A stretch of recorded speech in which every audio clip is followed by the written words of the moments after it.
قُلْ مَتَاعُ الدُّنْيَا قَلِيلٌ وَالْآخِرَةُ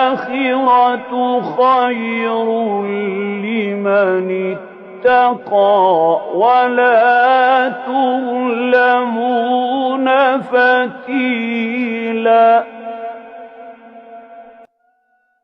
أَيْنَمَا تَكُونُوا يُدْرِككُّمُ الْمَوْتُ وَلَوْ كُنتُمْ